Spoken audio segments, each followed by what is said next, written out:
क्षेत्रीय विधि विज्ञान प्रयोगशाला के स्थापना के 10वीं वर्षगांठ पर उपस्थित आदरणीय पुलिस उप महानिरीक्षक महोदय, प्राचार्य महोदय, पुलिस प्रशिक्षण केंद्र नाथनगर, हमारे डायरेक्टर साहब और इस रीजनल एफएसएल भागलपुर के तमाम कर्मी और पदाधिकारीगण, डीआईजी सर ने काफी विस्तार से एफएसएल की महत्ता और अनुसंधान में वैज्ञानिक साक्ष्यों की महत्ता और जिसने भी कोई भी अपराध कारित किया हो उसको विधि संगत जो उसका कन्विक्शन कराने में साक्ष्यों के और वैज्ञानिकों की महत्ता के बारे में विस्तार से आप सभी लोगों को बताया। और जो डाटा है वो भी दिखाता है कि पिछले 4 सालों में लगभग जो विजिट्स की संख्या है वो 3 गुनी हो गई है। तो हमारे पुलिस के अनुसंधान में जो वैज्ञानिक अनुसंधान का समावेश काफी बढ़ा है। और पहले बहुत ही हीनियस क्राइम के जो केसेस होते थे उसी में हम लोग एफएसएल की टीम को बुलाते थे, लेकिन अब जहाँ भी हमको आवश्यकता है, चोरी का भी अगर केस है तो उसमें भी अगर हमको आवश्यकता प्रतीत होती है कि एफएसएल की टीम अगर आती तो यहाँ से कुछ फिजिकल एविडेंसेस मिलते हैं और उसको लिफ्ट करके कुछ हम लोग को क्लू मिलता है। उसमें हम लोग रिक्वेस्ट करते हैं एफएसएल की टीम का प्रॉम्प्टली उसमें पहुँचना होता है और वो लोग वहाँ से घटनास्थल का मुआयना करते हैं। एक उदाहरण देना चाहूँगा कि अभी कुछ दिन पहले ही एक गोराडी में एक बॉडी मिली थी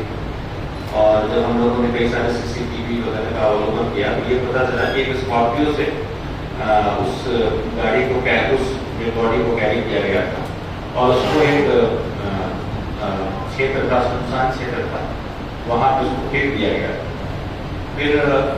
कुछ टेक्निकल इन्वेस्टिगेशन के बाद पता चला कि वो स्कॉर्पियो कहलगांव के गैराज में खड़ी है और उसके बाद हम लोगों ने यहाँ रीजनल एफएसएल की टीम से संपर्क किया और उन लोगों ने तुरंत वहाँ पहुँच के और वहाँ से बहुत अच्छे साक्ष्य वहाँ संकलन किए और उसके मदद से उस पूरे कांड का, उस पूरे मर्डर मिस्ट्री का उद्भेदन था और उसमें जो अभियुक्त था, वो जो मृतक था उसका ससुर थे, उनको हम लोगों ने जिस हथियार से उन्होंने हत्या की फिर सारी चीजों के साथ उसकी गिरफ्तारी सुनिश्चित की गई।